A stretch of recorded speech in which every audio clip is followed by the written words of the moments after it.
ಮುದ್ರಣ ಆಗೈತೆ ಅದು ಪತ್ರಿಕೆ ಯಾವುದು ಫಕೀರೇಶ್ವರ ಜೀವನ ಚರಿತ್ರೆ ಅನ್ನುವಂಥ ಪುಸ್ತಕ 7 ಬಾರಿ ಮುದ್ರಣ ಆದರೂ ಕೂಡ ಅದರೊಳಗ ಅಪ್ಪವರು ಮುನ್ನುಡಿ ಅಂತ ಏನು ಬರೀತಾರಲ್ಲ ಶ್ರೀಗಳ ಸಂದೇಶ ಅಂತೇಳಿ ಆ ಪ್ರತಿಯೊಂದು ಸಂದೇಶ ಬರೆಯುವ ಮುಂದೆ ತಮ್ಮ ಮಠಕ್ಕೆ ಸೇವಾ ಮಾಡಿದ ಕಟ್ಟ ಕಡೆ ವ್ಯಕ್ತಿಯನ್ನು ಕೂಡ ಗಮನಿಸಿ ಗುರುತಿಸಿ ಆ ವ್ಯಕ್ತಿ ಹೆಸರನ್ನು ಹಾಕುವಂಥ ಮನಸ್ಥಿತಿಯ ಹೃದಯ ಶ್ರೀಮಂತಿಕೆ ಜಗದ್ಗುರುಗಳು ಯಾರಾದರೂ ಇದ್ದರೆ ಅದು ಶಿರಹಟ್ಟಿಯ ಜಗದ್ಗುರು ಮಹಾಸನ್ನಿಧಿ ಅಂತ ಹೇಳಬೇಕಾಗ್ತದೆ. ಯಾಕೆ ಈ ಮಾತು ಹೇಳ್ತೀರಿ ಅಂದ್ರೆ ನಾ ಈಗೊಂದು 3 ತಿಂಗಳ ಹಿಂದೆ ಶಿರಹಟ್ಟಿ ಜಗದ್ಗುರು ಮಹಾಸನ್ನಿಧಿಯವರ ಜೀವನ ಚರಿತ್ರೆ ಪುಸ್ತಕವನ್ನು ತಗೊಂಡಿದ್ದೆ ಮಳಲಿ ಒಳಗೆ. ಅದು ತಗೊಂಡಾಗ ಪುಸ್ತಕದಾಗ ಅವರು ಅಪ್ಪವ್ರು ಏನು ಬರ್ದಾರಂತ ಓದ್ಕೊಂತ ಹೋದಾಗ ಕೊನೆಗೆ ನನ್ನ ಸೇವೆಯ ಮಾಡುವ ಕೆಸರಳ್ಳಿಯ ಸಿದ್ದರಾಮನಿಗೂ ಒಳ್ಳೇದಾಗಲಿ ಅಂತ ಅದ್ರಾಗ ಬರ್ದಾರಲ್ಲ. ಬಹುಶಃ ಅದನ್ನು ಗಮನಿಸಿದೆ.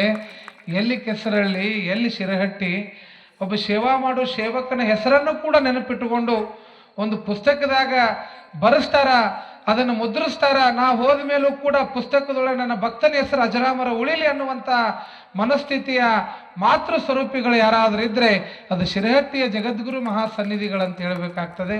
ಅಂತಹ ಪರಮ ಪೂಜ್ಯರು ಭಕ್ತಾನುರಾಗಿಗಳು ಕರೆದವ್ರು ಎತ್ಕೊಂಡವ್ರು ಕೂರ್ಸವ್ರು. ಇವತ್ತು ಜಗದ್ಗುರುಗಳು ಅಂದಮೇಲೆ ಪಲ್ಲಕ್ಕಿ ಮಾಡ್ಬೇಕು ಅದು ಮಾಡ್ಬೇಕು ನನಗೆ ಇದು ಕೊಡ್ಬೇಕಂತ ಇರಲಾರ್ದ ನಿಯಮಗಳನ್ನು ಹಾಕುವಂಥ ಕಾಲಘಟ್ಟದೊಳಗೆ ಒಬ್ಬ ಸಾಮಾನ್ಯ ಭಕ್ತನಿಗೂ ಕೂಡ ಒಂದು ಗುಡಿಸ್ಲಿಕ್ಕೂ ಕೂಡ ಒಬ್ಬ ಜಗದ್ಗುರು ಮಹಾಸನ್ನಿಧಿಯ ಪಾದ ಹೋಗ್ತದ ಅಂದ್ರೆ ಅದು ಶಿರಹಟ್ಟಿಯ ಸನ್ನಿಧಿಯ ಪಾದ ಬಿಟ್ಟರೆ ಮತ್ತೆ ಯಾವ ಪಾದನೂ ಕೂಡ ಹೋಗೋದಿಲ್ಲ. ಅಂತಹ ಭಕ್ತಾನುರಾಗಿಗಳಾಗಿರ್ತಕ್ಕಂತಹ ಮಹಾತ್ಮರು ಇವತ್ತು ನಮಗೆ ದರ್ಶನ ಕೊಟ್ಟಾರ. ನಮ್ಮೆಲ್ಲರ ಸುದೈವ ಅಂತಹ ಸನ್ನಿಧಿಯ ಆಶೀರ್ವಚನವನ್ನು ಕೇಳಿ ನಮ್ಮೆಲ್ಲರ ಬದುಕು ಹಸನಾಗಿಸ್ಕೊಳ್ಳೋಣ ಅನ್ನುವಂಥ ಮಾತನ್ನು ತಿಳಿಸ್ತಾ ನಾನು ಎಲ್ಲೇ ಪ್ರವಚನ ಮಾಡಲಿ ಅಪ್ಪವ್ರಿಗೆ ಒಂದು ಮಾತು ಬುದ್ಧಿ ತಾವ ಬಂದು ಉದ್ಘಾಟನೆ ಮಾಡ್ಬೇಕ್ರಿ ಅಂತ ಅಂದ್ರೆ ಸಾಕು, ಒಂದು ವಿಚಾರ ಮಾಡ್ಲಾರ್ದ ಬರ್ತೀನೋ ಅಗಡಿ ಬರ್ತೀನಿ ಅಂತ ಹೇಳಿ ನಮ್ಮಂಥ ಮಠಾಧೀಶರಿಗೂ ಶಕ್ತಿಯಾಗಿ ನಿಂತವರು ಶಿರಹಟ್ಟಿಯ ಜಗದ್ಗುರು ಮಹಾಸನ್ನಿಧಿಯವರು.